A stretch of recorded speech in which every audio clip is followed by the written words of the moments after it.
ASMR gaming news. Please hit that like button, sit back, relax, and let's begin. Mass Effect Andromeda came out this week, and so far it has received mixed reviews. It currently has a 74 Metacritic score. There are a number of negative and positive reviews for this game. It seems like there are many complaints about certain bugs and glitches that are found within the game, as well as the character models and facial animations and expressions not being that good. Some people have compared the character animations to be worse than the original Mass Effect trilogy on the Xbox and PS3.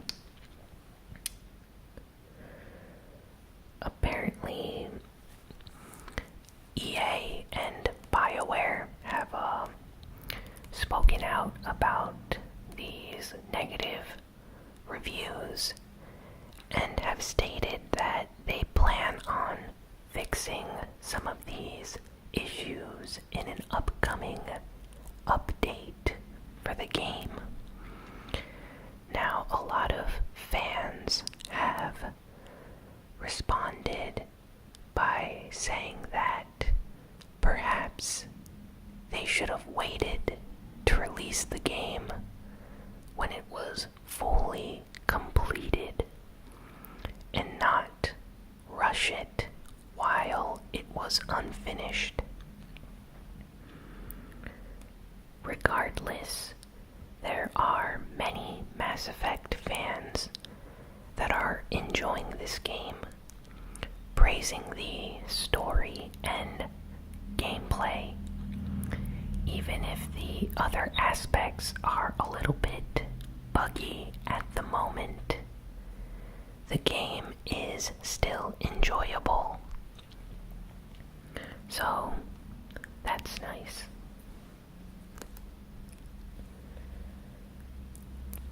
On a side note, there are many parody videos and memes being created. A few of them have over 1 million views on YouTube, where people are creating parody compilations of awkward or cringe-worthy scenes found in the Mass Effect Andromeda game. Now, some people might view this as completely negative for the game's image, but this has raised awareness about the game, and there are many people picking it up simply because they found the video parodying the game funny. So, in a way, this kind of press and, I don't know, internet meme culture has helped the popularity of the game. So, either way, even if 74 Metacritic score is not that good, it's still decent enough, and people are enjoying the game and buying the game, so I'm pretty sure they're going to make a sequel in the future. Seiken Densetsu Collection was announced for the Nintendo Switch this week. It will include the first 3 games in the Seiken Densetsu Densetsu series. Now, for those that don't know, Seiken Densetsu is basically the Mana game series. Many of you have probably heard of the Secret of Mana game for the Super Nintendo. It's a classic RPG on the Super Nintendo. One that's held up there with Chrono Trigger and Final Fantasy III and Super Mario RPG and Terranigma and a bunch of other games like Illusion of Gaia. Secret of Mana is considered to be one of the top 10 best RPGs on the system. So Seiken Densetsu 3 is the sequel, or the next game in the series, and it was never localized outside of Japan. It's very similar to the situation of Earthbound fans clamoring for Mother 3 to be released outside of Japan, and it still hasn't happened. More than like a decade later, people are still waiting. And Seiken Densetsu 3 was going to come out for the Super Nintendo outside of Japan, but it was just canceled, and they've never really given a reason as to why this happened. It's considered to be one of the best looking Super Nintendo games. The graphics and just the scope of the game is enormous, and all the stuff you can do. Very unique game. So, they're making a collection of these 3 Mana games, or 3 Seiken Densetsu games, for the Nintendo Switch. Now, Square Enix has not announced this game for release in the West yet, so it's a Japan exclusive right now. But there are a lot of fans online creating petitions and trying to raise awareness in order to make Square Enix finally localize Seiken Densetsu 3 as a part of this collection in the West. So hopefully that actually happens and we get to see this game on the Nintendo Switch overseas. That would be really nice.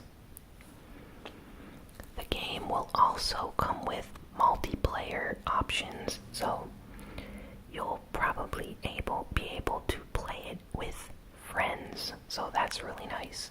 Taking turns, with the battle system. Well, Radiant Historia.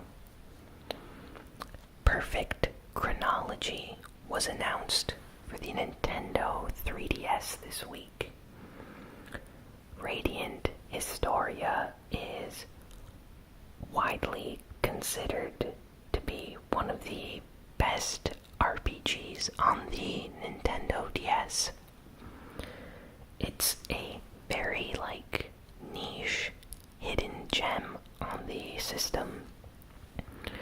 A lot of people don't know about this game because it released near the end of the DS lifespan.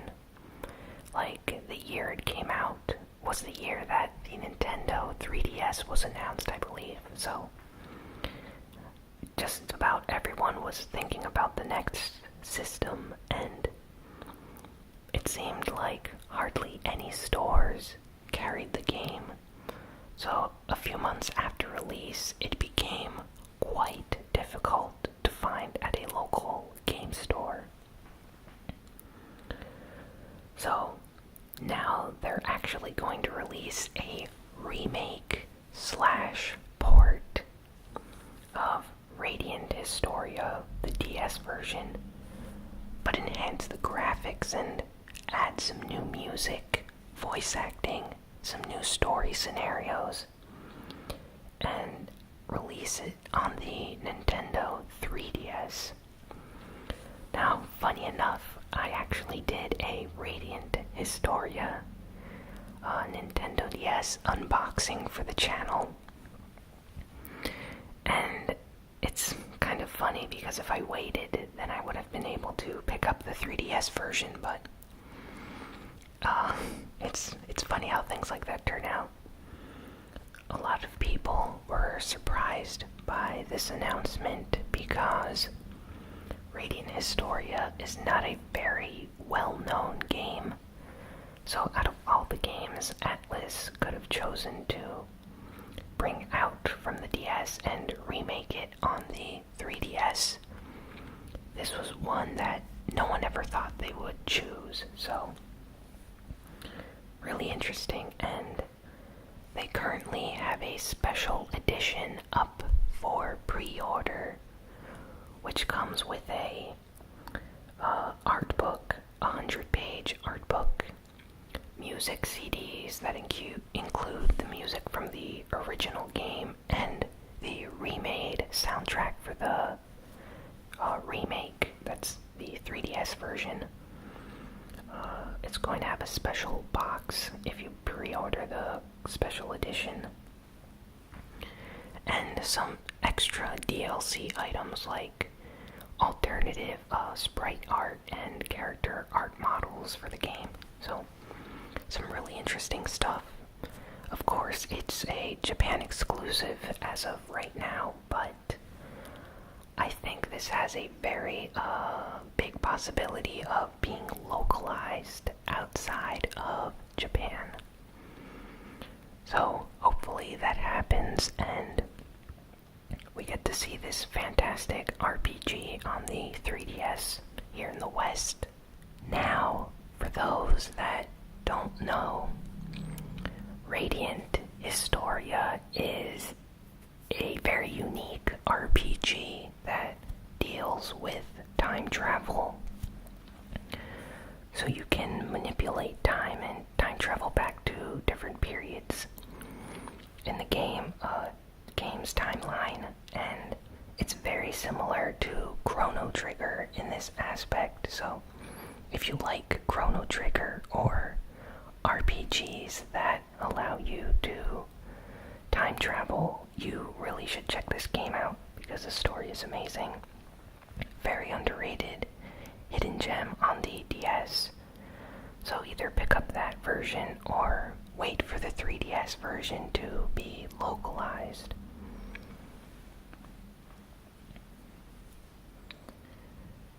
Overwatch.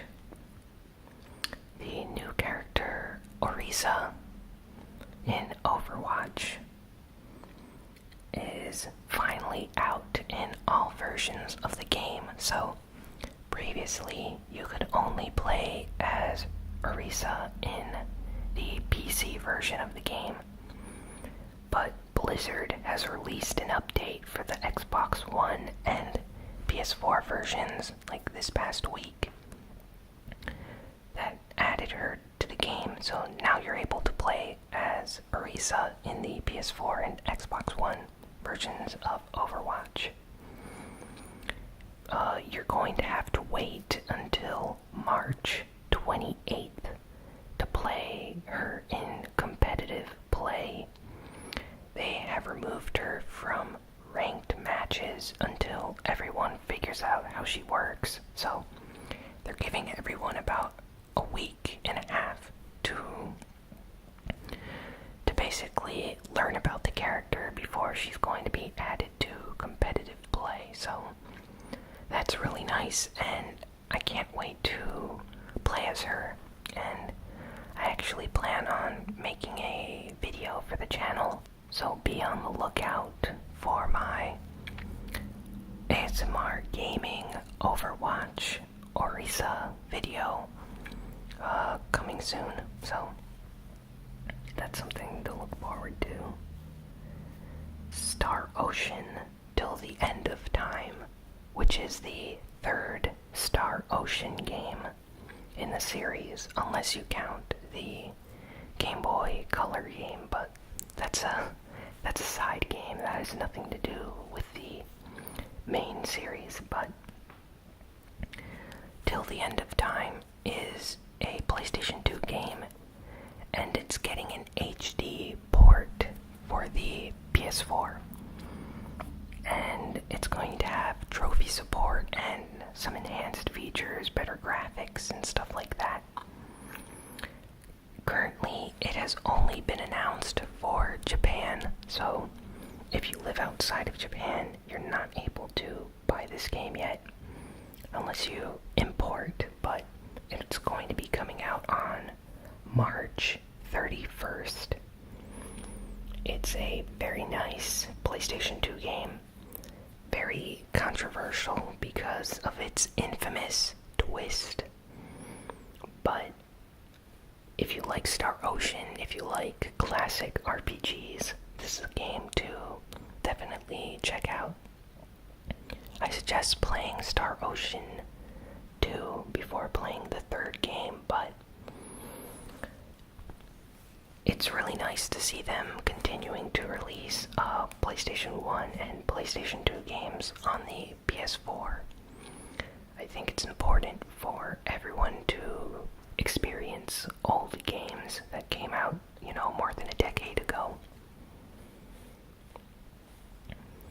Bloodstained Ritual of the Night is the upcoming game developed by Koji Igarashi, the man, of course, that's behind many of the classic Castlevania games. Now, Bloodstained is going to be coming to the Nintendo Switch, and the Wii U version has been cancelled. So, apparently they did this because Wii U owners have purchased a Switch, and the developers felt that there isn't much of a market anymore on the Wii U compared to the Nintendo Switch. So it wouldn't make sense to put in development time and increase costs to their development of the game for a version that hardly anyone was going to buy. So they're switching over to the Nintendo Switch. That's even a funny pun right there, switching to the Switch, but there's going to begin development for this system instead of the Wii U, and honestly, a lot of fans have taken this positively online. There seems to be a lot of understanding that the Wii U is basically dead right now, and that it didn't make much sense to release this game on the Wii U. So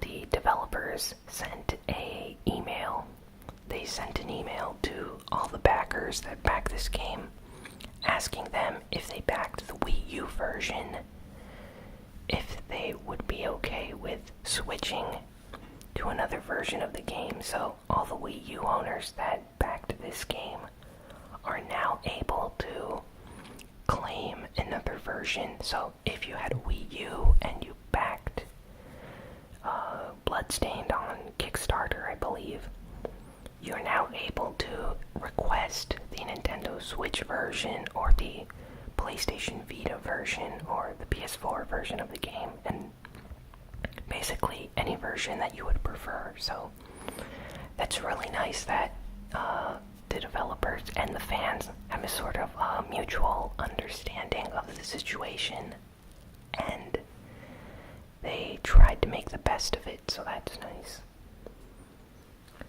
Ys 8 is the upcoming game in the Ys series. Very odd name. I have to agree that Ys is a very unique sounding name for a series, but hey, what can I do? It had a demo released this week for the PlayStation 4. It's only available on the Japanese PlayStation Network at the moment, and I actually downloaded the demo and might be making a video for the channel, so be on the lookout for that. this is a very unique action RPG, and it's going to be coming out in Japan on May 25th, but apparently we're going to have to wait until the fall. They haven't given a specific release date yet, but we have to wait until fall sometime, probably in October. And they're going to release the game over here, in the West. So we have a few months, until we can play the game. But that's fine as long as we eventually receive the game. The Ys series is a long-running series, and the gameplay in these games is very, very tight controls, very responsive and fluid gameplay. So the developers, Falcom, are the developers of this series. They really know what they're doing, and they just create such unique worlds, and the stories and characters that you find in these games are just so interesting. So, if anything that I mentioned about this game sounds interesting, check out some gameplay, check out some trailers, maybe check out my upcoming ASMR video on it, and you can form your own opinion on this series. I just can't stress how much I like the Ys series. Now on to geek news. A trailer for the live-action Death Note movie has been released. It's based on the anime and manga series called Death Note, and it's going to be a Netflix exclusive movie. So this isn't coming to theaters, it's going to be on Netflix. It's going to star Nat Wolff as the main character, Light Yagami. Nat Wolff is a really good actor, a very underrated actor. I think he's a new actor, but the movies he has done, I think he has a lot of range. So, definitely a good pick for Light Yagami. Now, Death Note is a really cool anime series. I have actually seen the anime and the live-action Japanese movies. I suggest checking out the anime if you have never seen it. Really good series, fantastic. And I'm actually really interested in seeing this live-action movie. I've seen some negative comments online. Some people seem to not like the live-action aspect of this movie, but I think I'm going to wait until it comes out to make any judgments. I think it's actually going to be quite good. So check out the trailer if you haven't already. Death Note is, famous, so you've probably heard of it before. Lastly, there have been some more Matrix movie rumors this week. Matrix movie rumors have been circulating a lot in the past few months, and it seems like Warner Brothers wants to revive the series after it's been dead for more than a decade. The Matrix movies, of course, were extremely popular near the end of the 90s and the early 2000s. The Matrix often being called one of the best movies ever made. Now, apparently, they're trying to reboot the Matrix franchise with a new movie starring Michael B. Jordan. And no, not Michael Jordan, but Michael B. Jordan, the actor. He would play the main character, and it's not going to be directed by the Wachowski sisters. Apparently, they want to receive their blessing before they start, this new project. Like, they're not going to start coming up with a script and ideas for a new movie if the original creators don't approve of it. So I have some faith in Warner Brothers. They usually know what they're doing, and I like the Matrix movies, so it would be nice to see a sort of sequel or prequel spin-off of sorts. I'm not a big fan of remakes or reboots, but sequels and prequels and spin-offs I actually can agree with. So hopefully they actually decide to do this and we get some new Matrix movies in the future. I would like to see some new Matrix games as well. Imagine a current-gen PlayStation 4 game, based on the Matrix. That would be a lot of fun. Well, that's all for this week. Be sure to like, comment, share, and subscribe. Tell me what you thought was the best piece of news this week. And follow me on Twitter at ASMR Gaming News. And yeah, I will see you all next week. So long.